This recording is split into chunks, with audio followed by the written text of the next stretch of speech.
Good afternoon. Welcome to the University of Glasgow 3-Minute Thesis 2023.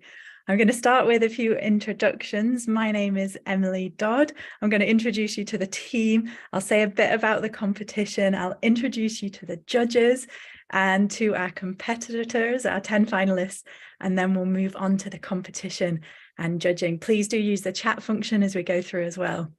So first of all, we've got the University of Glasgow team. They're going to be helping with all of the tech, making sure that everything runs smoothly in the background. So we've got Joanna Royal, Researcher Development Manager. We have Karen Gordon, who's PGR Events Intern, and we have Rachel Eager, PGR Communications Intern. So that's our team behind the scenes, keeping it all smooth for you. So a little bit about the competition. So this year we had 29 competitors taking part across 2 heats, and today's final will feature the top 10 presentations. So each winner is either a winner or a runner-up of their respective heats. So you're in for a treat because they've either won or become a runner-up. So they're all really, really amazing. So I'm very excited to see their presentations. Now, these are all part of the University of Glasgow postgraduate research. So that means it covers a huge range of different research disciplines. And we've got representation from 4 different colleges. So we've got the College of the Arts, maybe we can have a wee cheer. We've got the College of Social Sciences, or COS. We've got COSI, the College of Science and Engineering, and we've also got the College of Medical, Veterinary and Life Sciences. So that's CMVLS. So yeah, all of those 4 colleges represented. And the prizes, so whoever wins today is going to win £1,000, which they can spend on travel or research. Our runner-up today will win £500, again, which can be spent on travel or research. It's a grant. And then we've got a People's Choice. That means you, the audience, are going to vote. So for the People's Choice winner, they're going to get £100 and they can spend it on whatever they like. So they could spend it all on cheese, should they wish to. So it doesn't have to be spent on travel or research. All right, now I'm going to introduce the judges. We have a team of fantastic judges here. So first of all, we have, I think there's somebody with a screen that needs muting. So if you could all mute your screens, that'd be brilliant. So first of all, we have Valerie Mellon. She is a specialist factual shooting producer, director, and an edit producer. So Valerie has over 20 years experience in television, and she's the winner of 3 Scottish BAFTAs and 3 Scottish RTSs. That's a Royal Television Society Award. She's always challenging herself, and she has filmed in a whole range of locations, which include China, Egypt, Dubai, the Caribbean, America, and the Canadian Yukon. She started her career in the BBC. She's now freelance, and she works across the UK on projects ranging from cutting-edge science and technology to ancient history. And back in the day, 10 years ago, myself and Valerie worked together on Nina and the Neurons. Don't know if you remember that, Valerie. I'm going to ask Valerie just to come on and say a quick hello to you all and maybe give a top tip for our presenters tonight. So if that's okay, Valerie, if you could unmute yourself and come and say hello. Sure, nice to meet everybody. To everybody who's doing this presentation today. I'm very excited to hear that. Very interesting topic. So my top tip for presenting would be yourself. Yeah, I know that's a cheesy thing to say, but be confident and be clear and just make that talk feel like it's yours, like you're the person who could give that talk, because there's a bit of personality in it. Brilliant. So yeah, be yourself, be you. Thanks, Valerie. That's a fantastic tip there. So we're going to go to our next judge, which is Liz Cheek, who is a film program. Sorry, I got that. It's Liz Chege. Let me pronounce that correctly. Liz Chege, who is a film programmer, a critic, and a creator. So Liz Chege trained as an architect and town planner, And in 2022, she was invited to be a Salzburg Global Seminar Fellow and Acumen Fellow. She is the Biennale Talent Alumni and founding member of Come the Revolution, which is a collective of creators committed to exploring Black life and cultural expression through cinema. She was programme producer of British Council's No Direct Flight at the British Film Institute. This is a cross-media exploration of global African diaspora moving image makers. And she served on international film festival juries and continues to work as a curator and critic. Most recently, she was appointed director of Africa in Motion Film Festival in Scotland. So if you could come on, Liz, and just give her a hello and a wee tip, that would be brilliant. Thanks, Emily. It's nice to meet everybody. I'm looking forward to the presentations. My top tip would probably, which is something I always forget to do, is to breathe. Thank you. Thanks, that's a great tip. Keep breathing. And so our third judge is Ryan Passy. He's a content producer at the BBC. And he is content producer for the award-winning digital project BBC The Social. That's where he works with young creatives across Scotland, and he helps them to make brilliant content for the BBC and to break into the industry. He has experience working in TV production and development, and he used to run the grassroots filmmaking community, the Glasgow Film Crew. So he loves developing new talent, and he also loves long distance cycling and thrash metal concerts. But I know one of the rules is you're not allowed to sing, so you can't bias him with adding in some thrash metal into your presentation. All right, so could you come on and say a quick hello, Ryan, please, and a top tip as well. Hello, everyone. It's really lovely to see you all, and good luck with your presentations today. My top tip is just to try and remain calm and do your best not to speak a million miles an hour. It might seem like you've got a short amount of time, but don't try to just speak non-stop. Make sure you're loud and clear, and yeah, remain calm as possible, and you'll do great. That's a brilliant tip. Yeah, when you know you've got the clock ticking, sometimes the tendency is to speed up, isn't it? So great tip. Take your time. All right, and then our final judge is Jane Cowie. Jane is the coordinator of Unity Project at the Annex Healthy Living Centre. So the Unity Project supports the local community in a myriad of ways, including hosting local community events where they employ local musicians and sessional tutors. They also grow people's skills and support low-income families and individuals with heat and eat payments and just their household hardship fund. So they gave 50 cash envelopes out to 100 different people locally just recently, so that's brilliant. And they also search out funding opportunities and training, and they match them up with local people who would benefit, and they host a healthy issues in the community course to train up volunteers in different roles. Presently, they're lottery funded. Jane lives and works and plays locally in Glasgow. She's got a couple of adult children and some grandchildren and a cat as well called Millie, and she also has a girl from Lebanon staying with her who she supports with an organisation called Share Tanzania. She enjoys archery, knitting, travel, Reiki, Indian head massage, and a lot of different crafts, and she's also working on her John Muir Conservation Award. So walking and conservation is another passion of hers. So if you could come on, Jane, and say a wee hello and a top tip, that would be brilliant. Hi everyone, this is a real privilege to come and hear your talks, and just a top tip is all the judges are really rooting for you, and breathing. Yeah, a couple of big deep breaths into your diaphragm before you start, and like as Ryan says, not 101 miles an hour. That's one of my things too. So good luck, everyone. Thank you, Jane. Yeah, great tips there again. So thank you to all our judges. So I'm going to just run through the judging criteria. It's the same as the heat. So all of you finalists, you'll have been through this with the heats. And the judges will be, it's like strictly they're scoring out of 10, but they've got two categories. One is, first category is comprehension and content. And the second category out of 10 is engagement and communication style. So you're being marked on what's in your presentation, and you're also marked on how you get it across. So that's the two criteria that they'll be judging for. They will combine those scores out of 10 to give our winner and our runner up. So that's how it will be judged.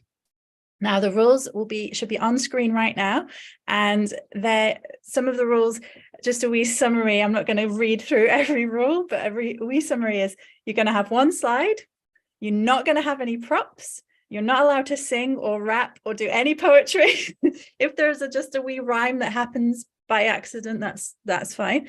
And one of the key rules is that you are limited to 3 minutes. So you only have 3 minutes. It says here that if you go over it, you will be disqualified. Now that we're not actually going to chuck you out of the competition. What we will do though is we will mute you. So Karen is ready on the mute. And if you get to 3 minutes, you will be muted. And I'll come on and say, well, unfortunately, that's all we had time for. So I think you can end it a lot better than I can if you end it in the 3 minutes. If not, I'll come in, but you will be judged on what you've done up to that point. So we will not disqualify you, but we will mute you. So you can't keep going after 3 minutes. All right. Now, as a reminder as well, there will be a timer on each slide. And the presentation, I will give you a 3, 2, 1 and a go, but it actually begins when you move or speak. So you can have a little pause, but maybe when you pause, if you do this with your hands, that'll be a movement. So we'll start. So if you want to have a little breath and then start, that's when we begin the timer. It's when you speak or move. Blinking is fine. You're allowed to blink. All right. So that's a wee summary of the rules. And we've got a running order for this afternoon. I will be introducing each of the presentations in turn. We'll take a short break halfway through. That's after the first five presentations. And we will encourage everyone to take a break at that point, because it's good to get away from your screens, get a cup of tea, visit the bathroom should you need it. And then we'll be coming back for the next 5 presentations. Again, they'll each be introduced, and we'll count you in, and we'll have a little gap in between where we'll look at the comments and have a little bit of a chat between each one, just to give everyone a little breather as well, and give the judges a bit of time to kind of write things down and think about it as well. And then there will be an opportunity after the 10th presentation for you to vote as the audience in the People's Choice Award. So the People's Choice, we're going to give you 3 minutes as well to vote, and that's your chance to choose who you think is the best. And then we will take another break at that point. So there's going to be 2 comfort breaks, but unfortunately the judges will not be breaking at that point. They'll be in a breakout room, and they will be discussing what they think and who they think should win. So that's what will happen. But I'll be guiding you through all of that, and we'll also be adding little reminders in the chat as well about when breaks are, when you're coming back. So you should know what's happening all the way through as we go through this. Now, because you can't applaud in person, please do use the reactions in the chat box. Please add comments if you're on the YouTube as well. There's some people watching on YouTube, some people on Zoom. Please add comments. Please put emoji applause, because it's lovely then for the speakers, and when they watch it back as well, to see what you thought. Add questions, add comments. I will be trying to look at a few of those comments and questions when I do the little chat in between. So please do interact as well as we go along. And if you want to put a comment, remember, set your messages to go to all attendees and panelists. So don't send them to me, don't send them to one individual, send them to everybody. And if you have a tech question, something's going wrong or something you want to ask, don't ask me, ask Karen Gordon. So she's the person, any tech issues, send a direct message to Karen if you've got anything there. So leave the sort of group area of the chat for a chat about what's happening, like with our presentations, our brilliant presentations.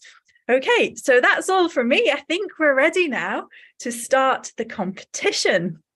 So, well, you are going to hear a little bit more from me, but I'm going to stop chatting about what's happening, and we're going to get on with the actual competition. So each person, I'm going to introduce them, and I'm going to tell you their college and the title of their presentation. Actually, I'm going to just ask Karen quickly. I know there's been one presentation that's got a new title. Could you just put the title of, and it's number 10, I know it's number 10, into my chat box, just so I've got the updated title. Thank you. Right, so first of all, we've got Lucy Jackson, College of the Arts.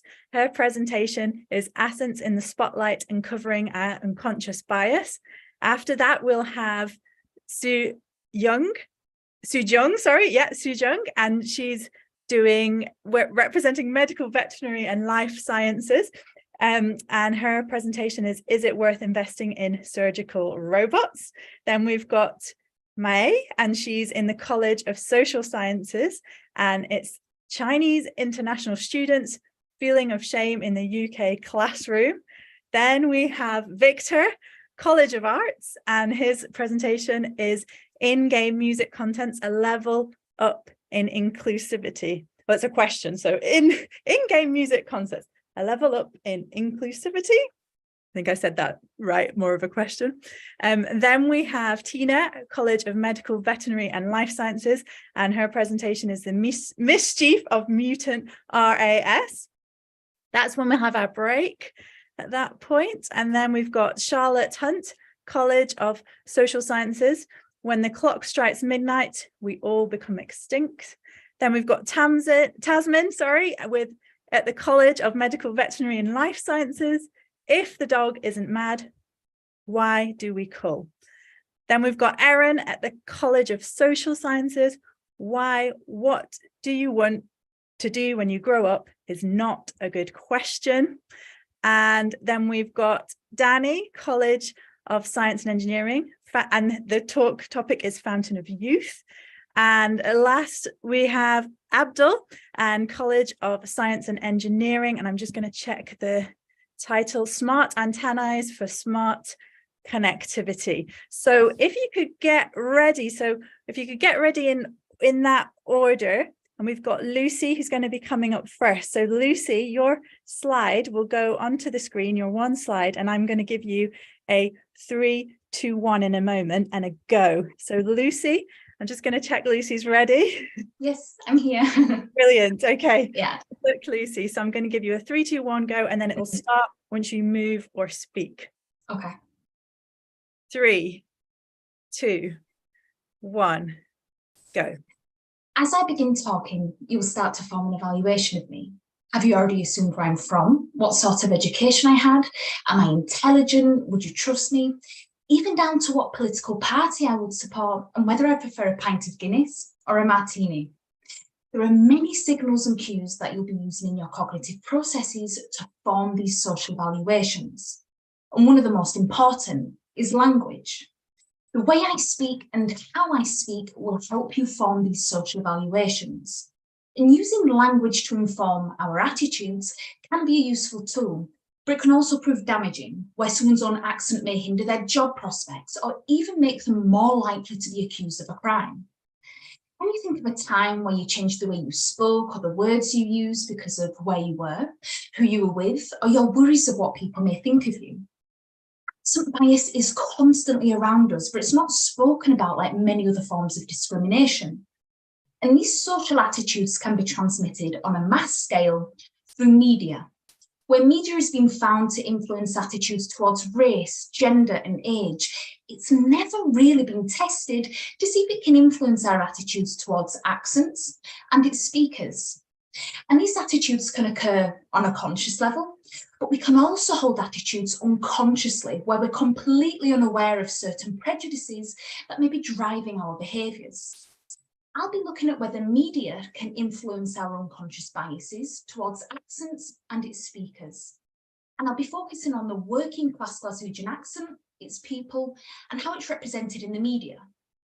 When you think of Glaswegian or Scottish media representations, do you think of the drugs and alcohol in the film Trainspotting, or the bad-mannered and aggressive dwarves in The Hobbit?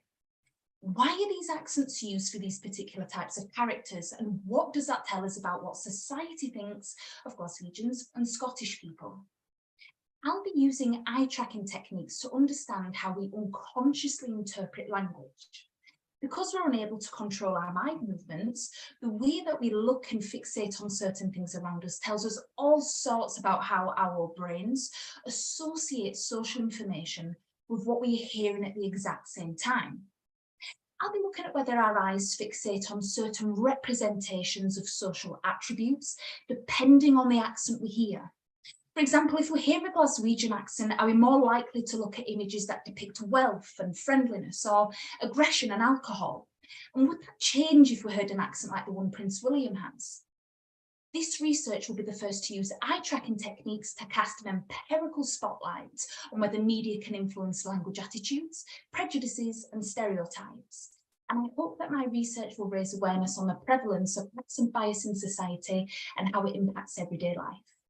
Thank you.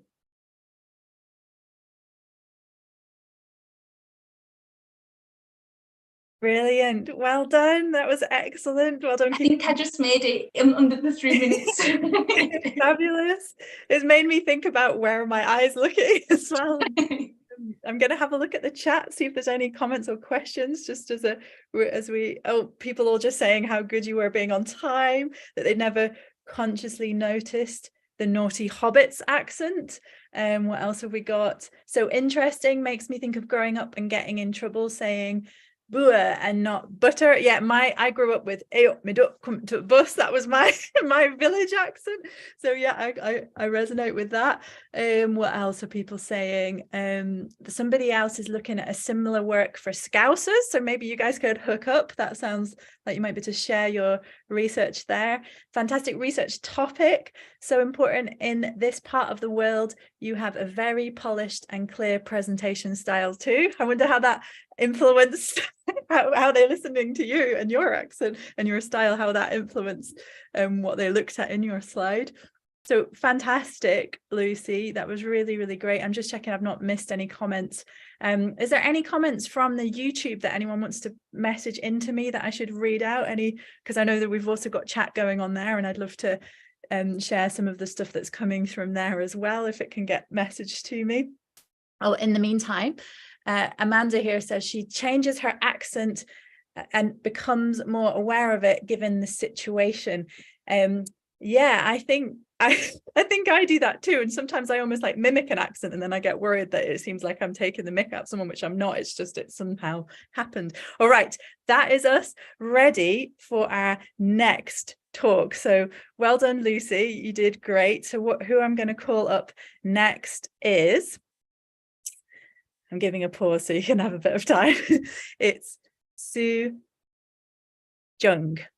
So Sue Jung, are you ready? Yes, and can everyone hear me? We can hear you loud and clear. So I'm going to give you a 3, 2, 1 and a go. Okay. All right. Good luck. 3, 2, 1, go. Hi, everyone. Have you ever heard of surgical robots? They are not like the robots you see in sci-fi movies. They are not here to take over the world. In fact, they are here to help us human out. Now, some of you might be wondering, what are surgical robots? Well, think of surgical robots as Iron Man suit for surgeons. They are telemanipulation systems that allow human surgeons to carry out complex procedures with a greater precision and flexibility than ever before. By using a surgeon console, computerized control system, and patient-side card that houses robotic arms holding the dual stethoscope and surgical instruments, surgical robots are able to perform minimally invasive surgery, which has less invasive and less traumatic compared to open surgery. But as any new technology, there are controversies surrounding its use. One of the main concerns is the high cost of purchasing and equivocal clinical outcomes. And yes, it is true, they are not cheap. One robot can cost almost £2 million. However, despite these concerns, the Scottish NHS has announced a national investment of £20 million in 10 surgical robots, showing that they believe in this potential of this technology to transform healthcare. Now, you might be thinking, is it worth investing in surgical robots? This is a great question and one that I've sought to answer in my research. I evaluated the clinical evidence of robotic surgery to determine whether it delivers better patient outcomes compared to traditional surgery as a claim.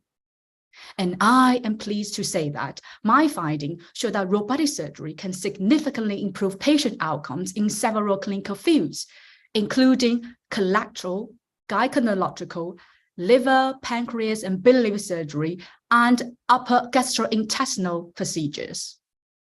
In fact, patients who undergo robotic surgeries experience shorter hospital stays and lower complication rates, which is beneficial in reducing invasive procedure and boosting hospital capacity.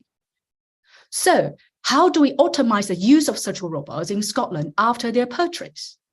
This is another great question that I'm exploring in my research.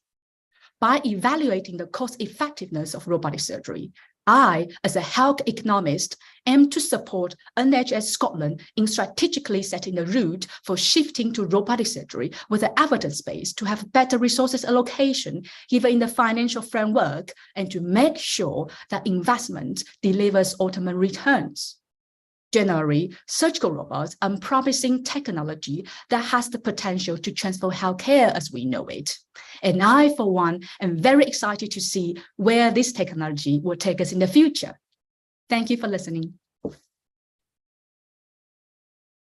Brilliant. Thank you, Sujung. That was fantastic. Lots of great questions there. Thinking about robots, I'm going to have a look to the chat. We've got what a fascinating presentation, amazing research topic. So important to assess the value of robotic surgery in our healthcare system. And we don't want to waste resources if it doesn't work. So that's one of the comments. Surgical robots do sound quite sci-fi, but it's really cool about how they can give extra arms to give better patient outcomes. Sounds like they're a good investment. We've got this is research with very clear value. As a complete newcomer to the topic, I found your presentation easy to understand too.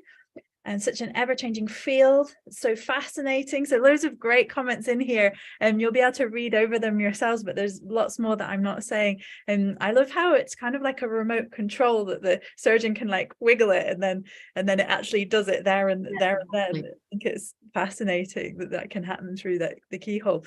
So I'm going to queue up, so well done, Sujung. I'm going to queue up our next presenter just to warn you, you're about to come on.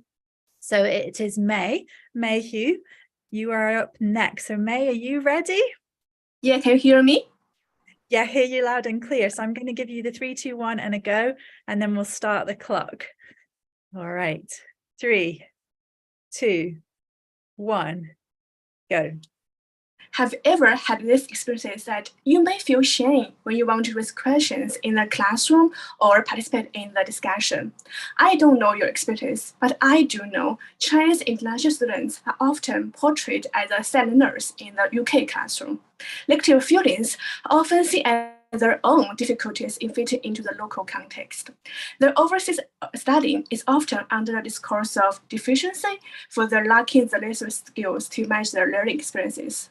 However, the discussion of the emotional experience cannot be reduced to the present of vulnerable subjects and only talking about Chinese international students' deficiency, but I think there was a way to expand our understanding of emotions and retheorize them when we deal with social difference. In my study, I found participants like to use the terms stupid and shame to describe their experiences. Thus, I argue that their negative emotions towards their studying may be influenced by the social and cultural and institutional factors, including the mainstream discourses of individualism, inclusion, and diversity in the UK higher education. First, shame is argued to be hidden through the individualism discourse that locates the pitfall of educational system into individual problem. The success and failure are attributed to individuals' own capability, motivation, and resilience. Shame becomes misrecognized as a class, gendered, and racialized property of individuals rather than the social problem of inequality. Second, and shaming seems to be veiled by the mainstream discourse of inclusion.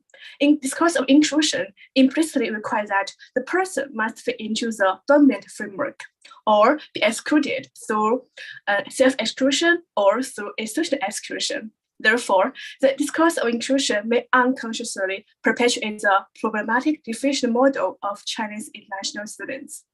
Third, diversity is often construed as a positive characteristic to improve the reputation of a university for its commitment to the equity and the wider participation. On the other hand, difference is usually an unspeakable term in the world education, which may trigger anxieties connected to the non-traditional identities. However, the miscalculation and shame can always be hidden behind the discourse of diversity. Sometimes international students, their traditional experiences may be triggered by a fear of difference, which may lead to punishments or even worse feelings. In conclusion, we need to consider the emotion in the wider context and impacted by the social, cultural, and institutional factors, rather than as a personal and psychological feelings. Thank you. Thank you, May. Yeah, that's fascinating to hear about how those different factors can affect how Chinese students feel and the levels of maybe shame that they might feel due to these different areas. That's really fascinating. I'm going to have a look at the comments here. We've got shame is such an important thing to discuss in the learning and research space. It has so many complex facets, and understanding it better helps us to be a better international knowledge community. Delighted to learn about your research. That's so interesting. I hadn't considered the feelings of shame as a shift onto the individual rather than the wider issue of inequality within a collective. Really interesting topic. That's the topic when I was in class with a Chinese student, they seemed afraid to interact with other students. We've got some personal stories. Yeah, I've been really interested in Brené Brown's research into shame, and I found it really, really fascinating, and shame and wholeness and how all of that interacts as well. So this is a really interesting topic. So I'll read the one last comment. That's a topic. Oh, I've read that one. So yeah, well done, May. That was brilliant. I'm going to queue up the next person. So if you're next, I'm about to call your name, and it's Victor. So Victor, are you ready? Hi, can you hear me? Yes, hear you loud and clear. So Okay. I'm going to go 3, 2, 1 and a go, and then we'll start the clock. Okay. 3, 2, 1, go.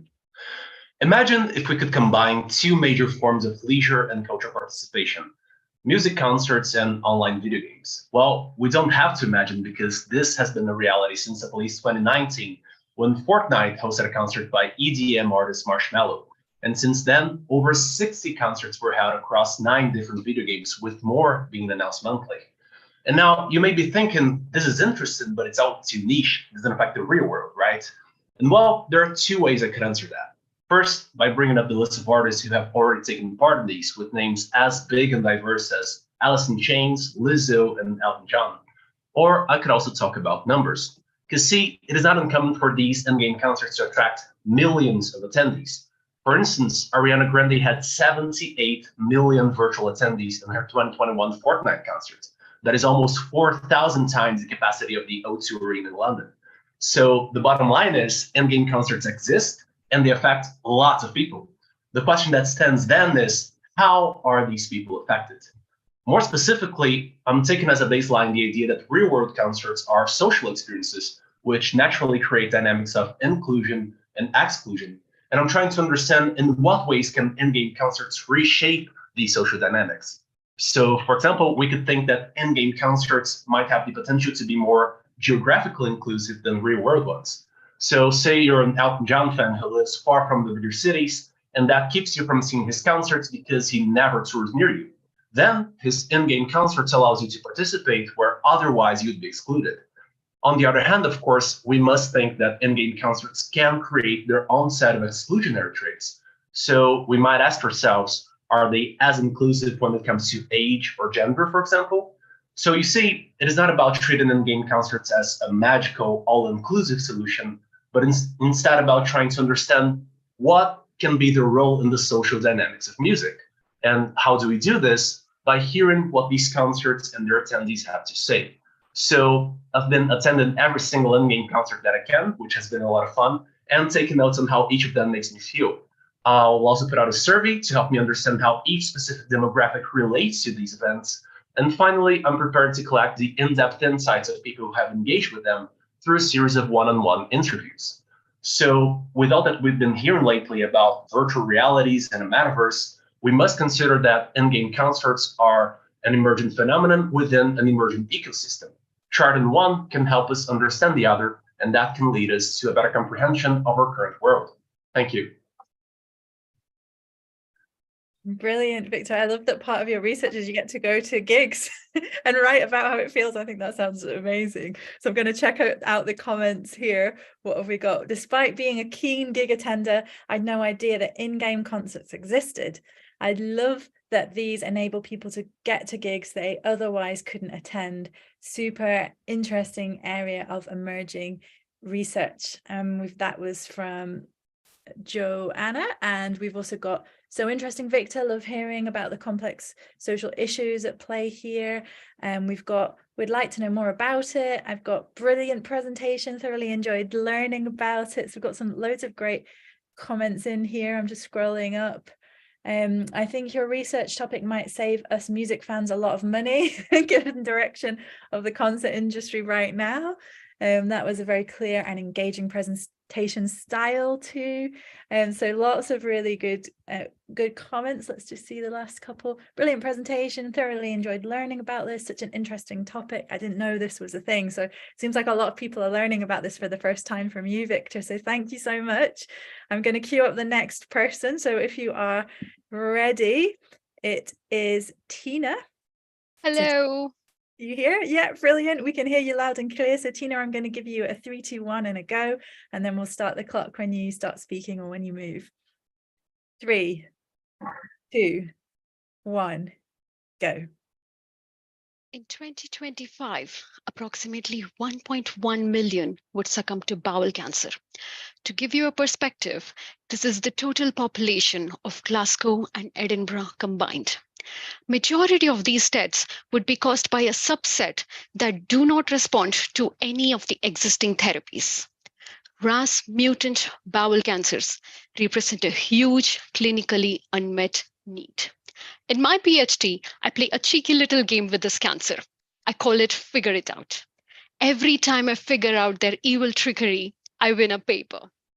You see, the RAS pathway is paramount in replenishing old cells with healthy new ones. In a healthy cell, this pathway is activated only when conditions outside are conducive for growth in terms of need and resources.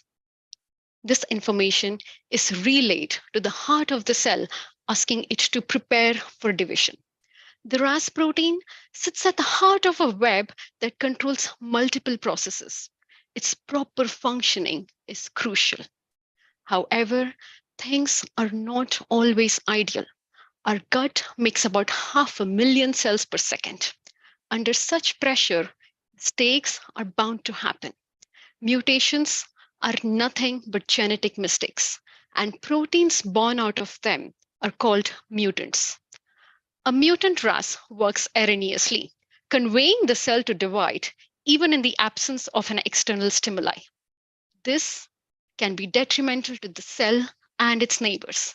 But our cells have a plan B. Tumor suppressor proteins and immune cells are constantly monitoring the state of affairs within and outside the cell. Consider them like our police or MI6. Unsolicited growth can also be halted using specific drugs. Then why is it that targeting mutant RAS has been unsuccessful so far? We recently uncovered that these cancer cells are quirky little beasts. With the defunct police and MI6, they are free to unleash chaos with no one to stop. What's more, they have evolved mechanisms that allow them to expel drug that's targeted at them.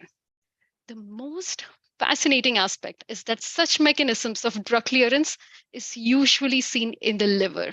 But here we see a bowel cancer cell doing extraordinary things for its own survival advantage. Overall, one thing is certain. Cancer is under no obligation to follow the physiological laws of survival, but we may have just found its Achilles heel. Thank you. Wow, fascinating. I didn't know about the CIS being got by that mutant rat, but that there is an Achilles heel coming. So that's good news as well. I loved your enthusiasm as well as you spoke there. I'm just going to read some comments, Tina. So well done, it says. Oh, amazing. Oh, they're going so fast. There's loads of comments. Brilliant. Love how animated you are. I'm going to scroll back because there's lots and lots of comments coming through. Great job. Wow, who knew? I love hearing about science so much. This was fascinating. You're a great communicator, Tina. You put lots in, loads of highly technical content into this tiny slither of time in a lighthearted way that a non-specialist can follow. Fantastic, so clear. Your research is so important, Tina. Such shocking statistics. You delivered this so well. You're clearly very passionate. Let's see some more. There's a lot come through here. Good vibe, fantastic presentation, important and fascinating research topic. The bowel cancer research at the university is impressive. I love your slide, Tina. It's so informative. Someone early on, I noticed, wrote how they liked the depiction of the RAS there. I hope people are now more hopeful about cancer research and the treatments we are going to have. Yeah, thank you so much. So Tina, what we're going to do now is we're going to pass on to whoever is next. Get ready, I'm about to cue you. Oh, that's us at 5 people. So we're actually going for a break. So we're going to have a 5-minute break. So that'll take us up to, let's see, what time is it? So we'll be back at someone's put dance party time. Yes, you go and have a quick dance, a 5-minute dance.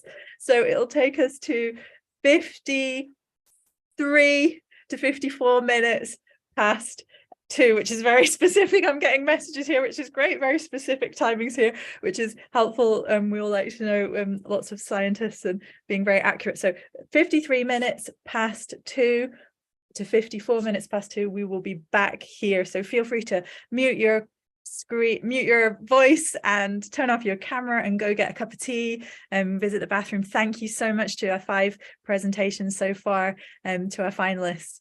Goodbye, and I'll see you in 5 minutes.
Hello, welcome back. We'll just give another minute for people to come back from their breaks. Feel free to have your cup of tea on screen.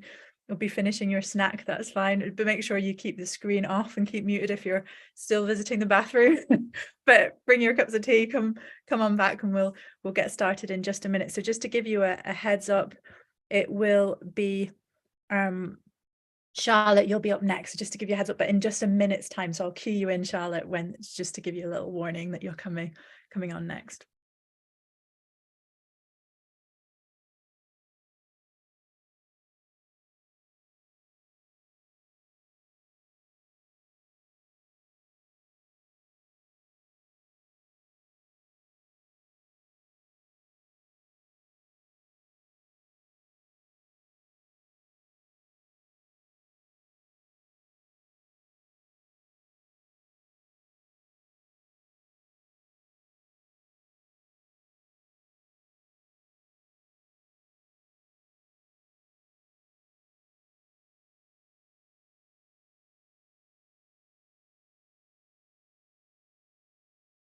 All right, Charlotte, is that you? Are you ready? Yep, I'm ready. Brilliant, Charlotte. I'm going to give you a 3, 2, 1 and a go, and then we'll start when you move or when you speak. I hope that's everyone back from your break, so you managed to grab a cuppa. All right, Charlotte. So here's your 3, 2, 1, go. I'm going to demonstrate how a queer revisioning of the story Cinderella can be used to conceptualize grief, death and extinction and give new ways to understand the climate and ecological emergency. So with my research, I'll create a part practice, part theoretical monograph where I'll analyse stories from the huge corpus of fairy tales and folklore, and will revision and reimagine some of those tales in order to create new stories that navigate grief, death and extinction in the more than human world. So why rewrite fairy tales and folklore? Well, for centuries, they've been cultural influences, reflecting life and offering imaginative possibilities of transformation or escape. Late 20th century feminist rewritings of fairy tales put women in the position of power, as writers flipped the narratives to give the usually passive and one-dimensional female character agency and autonomy. However, while the tales have fantasy or magical elements, they're essentially stories about ordinary human suffering. So what I'll explore is what the tales would look like if they didn't only tell stories of the human world, but of the more than human world. What narratives can I build that go beyond human suffering and look to the multi-species planet as it navigates grief and loss? So let's look at Walt Disney's 1950s adaptation of Cinderella. So the idea of time running out is a crucial plot point. Firstly, it reminds me of the doomsday clock, currently set to 90 seconds before midnight. Instead of everything going back to normal, as it does in Cinderella, everything instead will change, as midnight marks the point of theoretical annihilation. Secondly, the prince's father is desperate to marry off the prince so that he can have grandchildren before he dies, entirely omitting the agency of the potential wife and further reinforcing the idea of time running out, the biological clock, the clock striking midnight, the heteronormative belief that women must reproduce. Implied within the story are numerous highly problematic normative assumptions: gender roles, compulsory cis heteronormativity, anthropocentrism, the sexualization of girls, harmful body shape ideals, and an inherent whiteness, all of which I will reframe under a queer lens, allowing me to disrupt the binary norms which are built to have a dominant and a subordinate, and therefore uphold the hegemonic powers responsible for the climate and ecological emergency. The anthropomorphized animals are side characters to the story. Their only function is to serve Cinderella, strengthening the human non-human binary. So instead, I'll show multi-species connections and symbiotic partners. And this is just an example of how one story can be reimagined.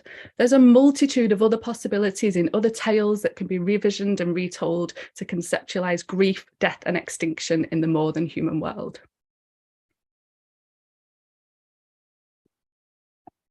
Brilliant, Charlotte. I can't wait to read the stories. I'm really excited. This is my kind of area because I'm an author and I read a lot of children's books as well as writing them. I love reading them and I can't wait to read your stories. It sounds fascinating. I'm going to read some of the comments here. We've got, what an interesting topic. I love the parallelisms which really resonate within my own research. I love to hear more. Love the idea of multi-species retelling. What an incredibly clever and totally fascinating piece. Wow, such a unique topic. I never would have thought to use fairy tales as a vehicle for this, but the way you've presented this makes it seem like such a natural pairing. This is a great research topic. Folklore is a fascinating and often underused source. It's also often potentially subversive to preconceived norms. Oh my God, I just love the topic. I would love to chat with you to know more about it. That's maybe someone you can hook up and chat with in a moment.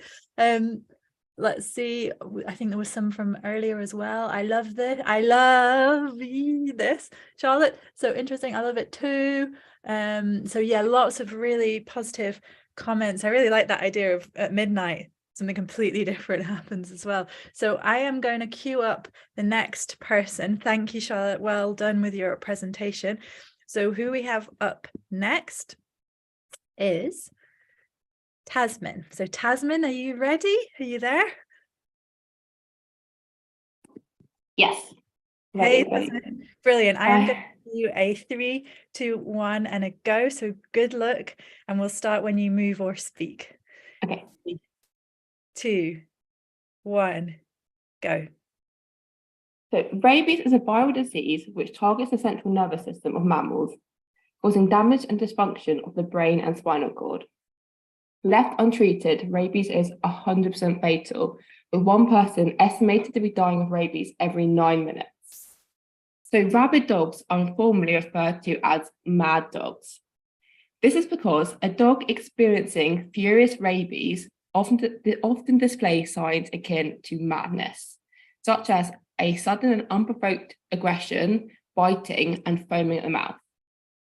So 99% of human rabies cases occur through contact with an affected dog, usually as a result of a bite. So an unfortunate meeting with a mad dog can have deadly consequences. The 0 by 30 global strategy campaign aims to end human death from dog-mediated rabies, but to reach 0 human deaths, we have to scale up to mass dog vaccinations. So, despite the existence of safe and effective dog vaccines, rabies control strategies in many rabies endemic countries often still involve indiscriminate culling, so killing of dogs, with the belief that if you reduce the size of the dog population, you reduce the prevalence of rabies. But this strategy has raised many concerns due to inhumane culling practices, such as poisoning, beating, and shooting dogs. So, importantly, culling of dogs has also been found to be ineffective as a rabies control strategy and detrimental to rabies control efforts. For example, vaccinated dogs are often among the animals killed, and these individuals are likely to be replaced by unvaccinated dogs. Also, owners may move their dogs to avoid the culling teams, which can result in further spread of the disease. So in my PhD, I'm investigating the motivations behind the continued use of culling dogs as a rabies control strategy in Tanzania, a rabies endemic country. To address this question, alongside my collaborators in Tanzania, I will hold interviews and workshops with key stakeholders. Key stakeholders including government employees who organise and carry out rabies control activities and community members who experience both rabies and culling of dogs. We'll also be calculating the financial cost of culling, comparing this figure to the cost of vaccinating, and then comparing the impact on rabies transmission that results from both methods under different financial inputs. We aim to create a tool which will allow stakeholders to calculate the most financially beneficial control strategy with the greatest reduction in rabies transmission. So if a dog isn't mad, vaccines exist, and indiscriminate culling of dogs is ineffective and detrimental to rabies control, why do we cull? Thank you. Thank you, Tasmin. Yeah, a really good point. It seems so sad that dogs are being culled that don't have rabies. And I had no idea that it was one person every 9 minutes as well. Wow, that's such a big global problem. I'm just going to read some comments out here. So well done, Tasman. We've got, I think this would have been distressing at any time, but as someone who's recently adopted a rescue dog from a country where with a large stray population, it really pulled at my heart. You explain the complexity of the cull/vaccination situation really well. I'm so glad you were doing this research. John St. Julian has a dog shelter in Moshi, Tanzania, and we've got a web link here, and it might be suggesting you contact them. I've got someone else saying, so heartbreaking, such an important piece of research. Someone else, this research topic has obvious value.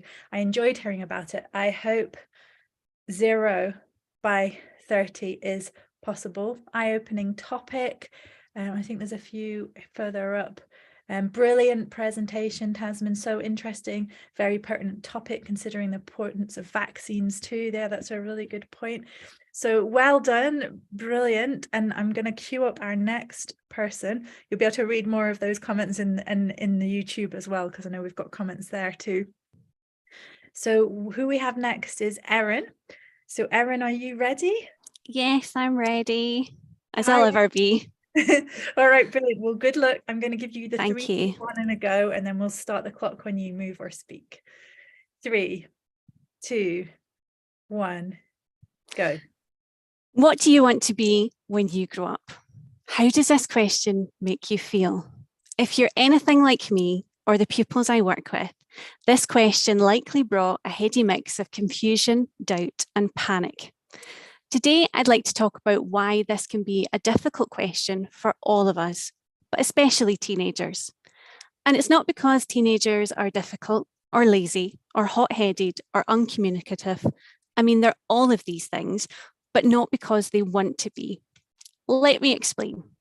Teenagers from around 10 or 11 to 25 are going through their second wave of brain development. Described simply, the teenage brain is pruning unused connections and speeding up well-used pathways. It's a bit like upgrading broadband. And for anyone who's had broadband installed recently, you'll know that before your speedy new service, there's a period of disruption. For teenagers, this disruption looks like an increased sensitivity in the emotional and creative space of their brains, the limbic system, with the logical areas, the prefrontal cortex, being the last to develop. This directly impacts executive function development. Executive functions facilitate planning, self-control, and mental flexibility. These are the areas that help us to set goals, make plans, control our behaviours, and to visualise the future. So when your teenager is unable to plan their homework, stop themselves eating that last donut, or control their emotions, this is why. They're literally developing these skills. If these areas are still developing, how can we expect our teenagers to answer blunt questions about their future? And if as careers advisors we ask too many questions, we're not tapping into the emotional sensitivities of our young people. For them, emotions are heightened and logic is difficult, so a barrage of questions is unlikely to succeed. I'd like to argue that training executive functions by using creative methods which tap into emotion, such as creative writing, using metaphor and visualization, we evoke the senses and feelings which support our teenagers to navigate these decisions and improve their executive functions. And this is where it gets even more exciting, because research also highlights that strengthened executive functions can protect against poor mental well-being, both in adolescence and later in life, as developing mental flexibility, self-control and planning helps to manage all of life's difficulties. So to sum up, I hope to prove that creative career counselling can support career decision-making and strengthened executive functions while helping teenagers to gain more resilience for all that life throws at them, including stupid questions about what they'll be when they grow up, because quite frankly, we don't want them to stop growing. Thank you. Wow, thank you, Erin. What an amazing topic.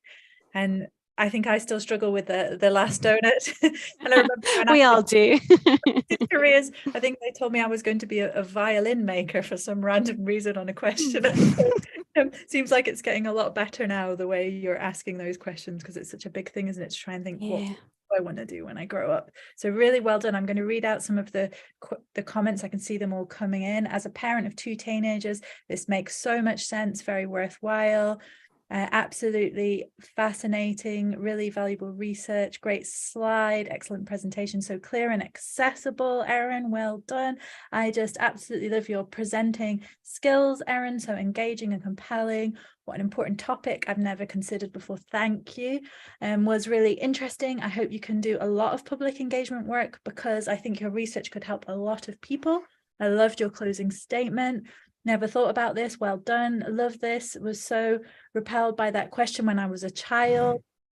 I remember that question at 15 years old. I didn't have a clue. Just said help people. So they said social work. I see. So this person said, I want to help people. And then they said, right, be a social worker, right?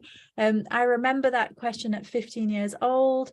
Oh yeah, that's the same one I've already done. Thought-provoking. Thank you. So yeah, lots more comments coming through, and there'll be even more on the YouTube. So really, really well done, Erin. We're going to queue the next person up. So our next person is Danny. Are you ready, Danny? Hi, I'm ready. Brilliant. So I'm going to give you a 3, 2, 1 and a go, and then we'll start the clock once you move or speak. Okay. Sure. 3. Oh, good luck as well. 3, 2, 1, go. Hello everyone, I'm Danny, and I today reveal the secret of the fountain of youth. Did you know that 6 out of 10 elderly people in the UK suffer from Alzheimer's disease, and over 1 million people have dementia problem? And this number increases every single day. And unfortunately, as we age, our learning and memory abilities decreasing, and that's a serious problem. That is why my research focuses on developing the modern version of the fountain of youth. So what I mean by that, as we know from the stories, legend, books, or even from Johnny Depp's movie Pirates of the Caribbean, that the pressure drop from that fountain can reveal the aging process, meaning it makes us younger. It makes us younger in both ways, from the outside, how we look, and from the inside, how our body functions. And as we should know by now, the true beauty comes from the inside, not from the outside. That is why my research focuses on reversing the aging process of the human brain to make our brain again young, powerful, and efficient. So let's move on to the human brain, which is still the biggest unsolved puzzle box in the entire world. We still haven't reached the full potential of the brain, and we still not discover all the function of the brain. But while talking about the brain, we need to understand 2 fundamental units: neurons and synapses. Neurons are connected through synapses, forming a complex network, just like delicious bowl of the spaghetti. And the spaghetti can be cooked in different ways, creating different textures. Neurons possess ability to change and adapt depending on the environment. And this process is called neuroplasticity, which is one of the most important ones, because it allows us to learn new things and create new memories. Just imagine if we have a full control over our delicious bowl of the spaghetti, we could possibly slow down or even cancel these diseases, because the brain is the boss, which controls everything what is going on in our body. That is why I have created implantable neuromodulator device. So what this device can do, by sending electrical pulses at a specific time and a specific voltage, I can increase learning and memory abilities.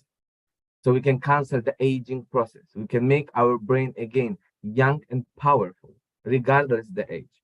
So the last question should be, can we really implant this device into the human brain today? And the answer is simply not yet. But that's why I'm here. That's my research, and that's what I will continue to do. Thank you very much. Wow, Danny, that's amazing. So we might be getting younger with your help on the inside. That sounds Hopefully. I'm slightly worried about retirement age going up even more, but it does sound brilliant to keep on learning and even getting younger. I'm going to read some of the comments out. So really well done, Danny. We've got comments here. Wow, that was so fascinating. Really important research presented in an entertaining way. Informative infographics on slide. Dementia preventative reversal research is so important. Fantastic presentation. I'm definitely interested in aging backwards. Very knowledgeable. That's really great. This research is phenomenal, Danny. So well explained. I'll be looking at my bowl of spaghetti differently tonight. 1 million people is a huge number. That's a very important research topic. Great presentation slide. So loads of really positive comments coming through for you here, Danny. You'll get a chance to read more of them and on the YouTube as well. I'll just read one last one. Alzheimer's research is one of the most pressing issues human society is facing. Artificial synapses sound sci-fi, but what a promising direction for the future. Love the fun analogy of spaghetti for neuroplasticity too. So yeah, this has got a lot of chat. A lot of people are very fascinated about aging. Is something that happens to all of us and we can't avoid. So I think there's a lot of interest in this, and then its potential for health concerns as well, like Alzheimer's. And so I'm going to queue up our next person. So well done, Danny. So we have our final presenter of the day, of the afternoon, which is Abdul. Can you hear me? Yes. Fine. Brilliant. All right. So Abdul, I'm going to give you a 3, 2, 1 and a go, and then it will start once you speak, and also once you move. So good luck. Thank you. 3, 2, 1, go. Hello, everyone. Imagine if you have a light bulb in your hand. You can steer the light in any possible direction you want. Now imagine if you have a torch or a spotlight in your hand. You can direct the light in a specific direction of your choice. The same analogy can be implemented with antennas. There are some antennas which radiate energy and signals in all possible directions. And there are some specialized antennas which radiate their beams or signals towards any specific direction. Antennas are eyes and ears of any wireless communication system. And one of the major avenues of wireless communication are smart factories. But there is a problem that traditional factories are still relying on a wired connection. And wired communication infrastructure suffers from serious impediments. For example, if you have a conventional PC at your home, you cannot move it anywhere and you have to stick with it. Rather, if you have a laptop with you with a wireless Wi-Fi connectivity, you can move anywhere you want and you can work from anywhere. And of course, it will enhance your productivity. Same is the case with smart factories. The modern industries and modern factories are embracing wireless communication systems, and antennas are of paramount importance for them. And here is where my research comes in. Take an example of Amazon. They have smart robots and automatic guided vehicles on the factory floor, which are meant to perform their task at one position, and after being done, they are meant to move to another position. So my research is dedicated to design smart beam steering antennas, which could steer the beam towards a specific robot at a specific instant of time. And once the robot has done its job, the smart antenna should scan that robot and steer its beam towards a new direction. This way, industries will enhance their production and enhance the smart and customized user experience. And I believe the 5G and 6G based smart antennas could soar the full potential of modern factories and smart industries. Thank you. Thanks, Abdul. That's great. So I like the way it's all linking up and making everything talk smoothly to each other. Well done with your presentation. I'm going to go to the chat to see what comments we've got coming through here. So also, if anyone can message me YouTube, I'd love to share some of the YouTube chat as well. So we have, let's see. Well done. What a fantastic presentation. Tech and complex ideas explained in easily digestible chunks. We've got great talk. Interesting how we could increase efficiency in many areas using this technology. smart antennae for smart connectivity. That's just a reminder of our topic that's just come through. Someone saying, I loved it. Someone else, loved the clear structure of the presentation. Sounds fun. This was a really engaging presentation, and I say that as someone with very limited understanding of robotics, to put it mildly. So it looks like you're engaging folk that aren't generally into this, Abdul, which is brilliant. I had never thought about the implications of wireless tech for factories. Super useful work. So we've got a lot of comments. There'll be more trickling through. So Abdul, hopefully you can check out those and then watch it back. Thank you, everyone. Thank you. On YouTube as well. Brilliant. Oh, one last one. This presentation is so good. Really interesting how the implications for this can be used. So there we go. So brilliant. Thank you, Abdul. And that is all of our 10 finalists. They've all presented, which means the judges are about to be put into breakout rooms. Just before they go, though, I'm going to give you some instructions as an audience, because you are now going to be voting yourselves on the people's choice. So we are about to open the voting system for the people's choice. So you as an audience can vote. There'll be a link. We're not going to put the link in just yet because you've got a 3-minute timer once it comes in. So I'll basically give you a 3, 2, 1, go, and then the link will appear and you've got 3 minutes to vote. So it will appear both on the chat on YouTube and the chat here. We ask you just to vote for one person, whoever you thought was the best. We ask you also not to post this on kind of socials and, like your family WhatsApp and ask all your pals to vote. We want people to vote who are actually here and part of the audience, rather than it being let's tell all your friends. Vote for who you think, and we want it to be this audience's choice who's watching it now, either on YouTube or on Zoom. So one vote, don't share on social media or group chats. And we're going to give you 3 minutes. And then after that, we're actually going to be taking a break as well. So you'll have 3 minutes to vote, and then you'll have a comfort break. And that will give chance for the judges to deliberate and have a chat and work out who their winner is, and also give us all a bit of time to get your votes in as well. So to give you some timings, we're going to put up in, has it appeared? Yes, it's appeared, right? That means the 3-minute timer has begun. So there is now a link to vote that has appeared. So you can vote now in the next 3 minutes, and then we will be coming back. I'm just going to get a wee check from Karen to see what time we'll come back, but it will probably be about 15 minutes in total. So 3 minutes to vote, and then another 10 to 12 minutes. So yep, 50 minutes. Yeah, I've just had a confirmation. So that means we'll be coming back at 25 to 4. And at that point, the judges will hopefully have made their decision. If we need a bit more time for them, I'll be here and I'll let you know. We're just going to take a couple more minutes. Just they might be deciding between 2 people or having an argument. Who knows what might be going on. I will let you know later on. I'm not going to be in the room either, so I'm going to find out when you do about who's the winner. So it's very exciting. So do your votes, get your votes in, have a nice break, get a cup of tea, visit the bathroom, and we'll be back at 25 to find out who's won. Well done, everyone who's taken part as well. And thanks all of the audience for your brilliant comments. See you in 15 minutes.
Hi everyone, welcome back. I haven't heard yet from the judges, so I think they're still in the breakout room. So I will, as soon as I hear, I will let you know when we're going to be back chatting. So I hope you're enjoying your cup of tea and your break. So it looks like they're still in the room and still having a chat right now. So we'll be back hopefully in a couple of minutes, and I'll give you an update very soon, and we'll add an update to the chat too.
Hello, I'm back again. Still not heard from the judges, so I'm still waiting to hear. I'm messaging people. I can't actually directly message them because they're in a different room. So I will be back with an update very shortly. Thank you for your patience. Hopefully the 10 finalists not feeling too nervous at the moment, but we will very shortly know who the winner is, who the runner-up is, and the people's choice. So I think the votes are being counted and the judges are still having a bit of a chat, which is a good thing. Hopefully it means there's lots to chat about because you all did such great presentations. I'll be back again in just a couple of minutes with an update.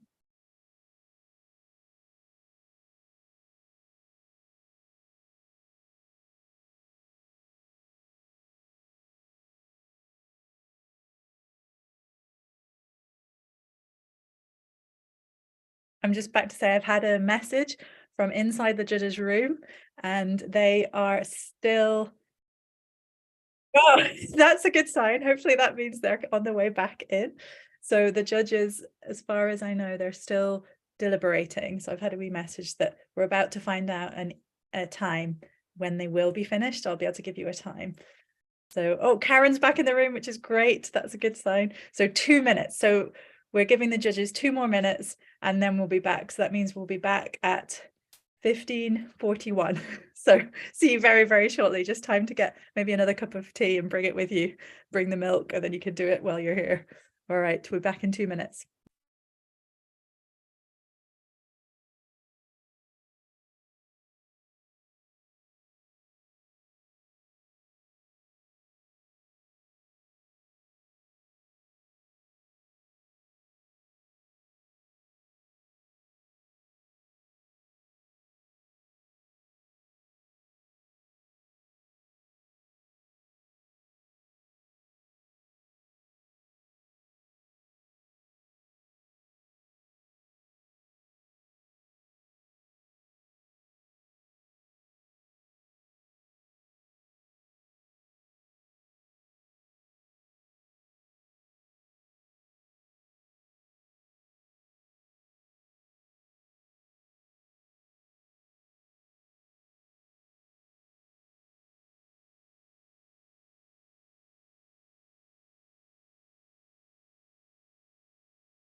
Hello, welcome back, everybody.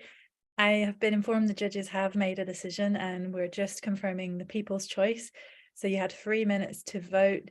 I'm sorry if you haven't voted, you're too late now because that was the window. If you have any kind of tech questions, I've had a few people messaging me about recordings because this is being recorded and wanting to watch the recording. If you message Karen Gordon, she is the person, I don't actually work for the university, I'm just in here hosting for today. So if you message Karen Gordon, she can help you with any of those tech related questions because I won't know the answer. But yeah, just message Karen. So yeah, the votes will be coming in very, very shortly.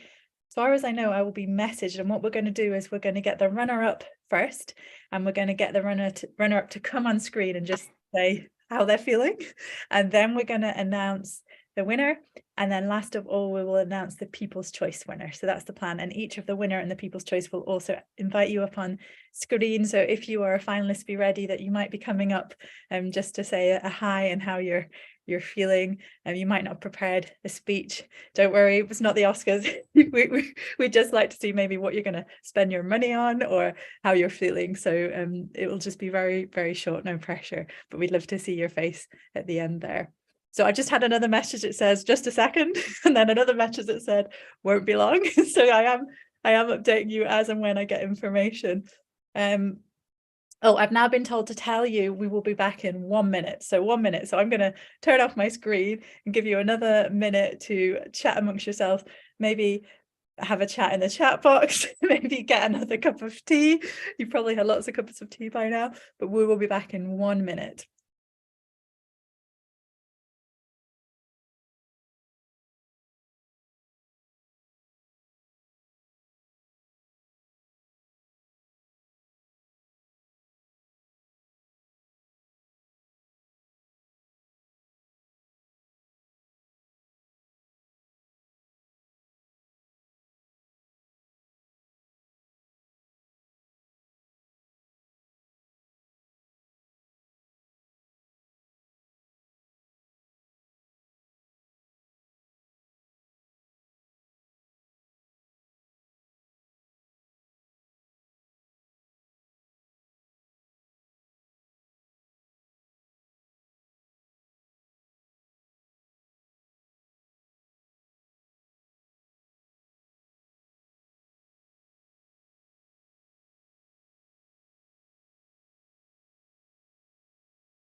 Hello, I'm back. I've just had an OK in capitals, which I think means all the decisions are ready and are about to be messaged to me. Yes, a slide has appeared that says results time.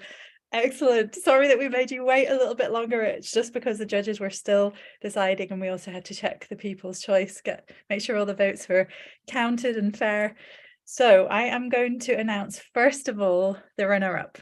So the runner-up is Tina Thacker. So well done, Tina. Please could you come on and let us know what you're going to spend your £500 on and how you're feeling. So well done to Tina. Thank you very much, guys. I really, really appreciate it. I hope that through my talk, I've left you more hopeful and intrigued about cancer and less fearful. And I think that £500 would be useful for my research conferences that I have coming up this year.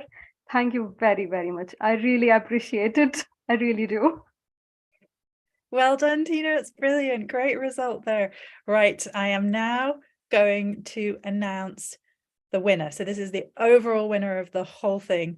Very, very exciting. So the winner of the 3 Minute Thesis for Glasgow University for 2023 is Danny Assey. So Danny, come on the screen. Let us know how you're feeling and what you're going to spend your £1,000 on.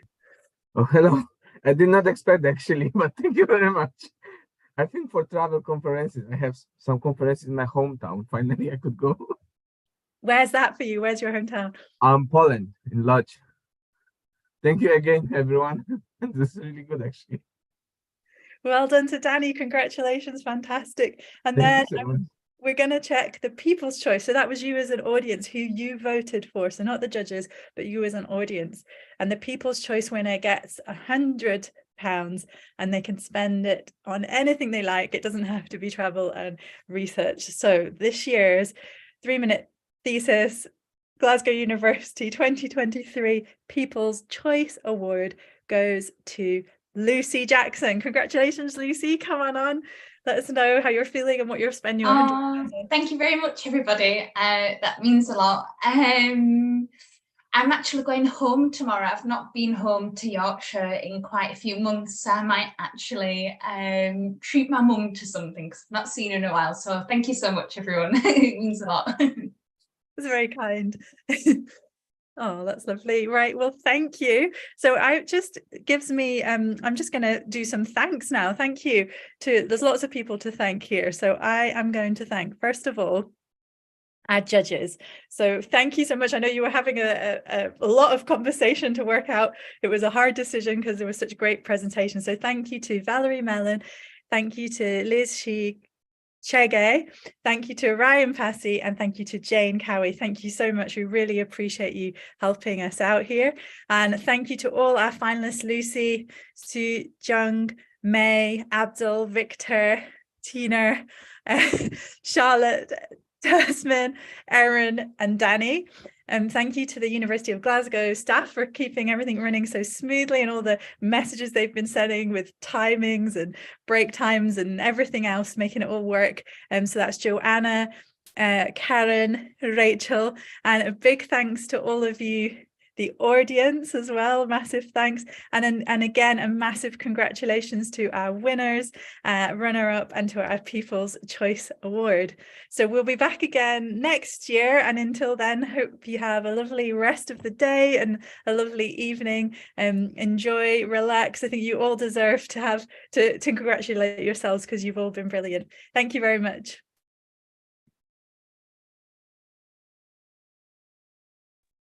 And I'm going to jump in to say thank you so much to Emily for her fantastic presenting this afternoon. It has been an absolute joy to have you with us, Emily. Thanks for coming in and leading us through such an incredibly exciting and dynamic range of talks. I have thoroughly enjoyed myself this afternoon. So thank you to Emily as well.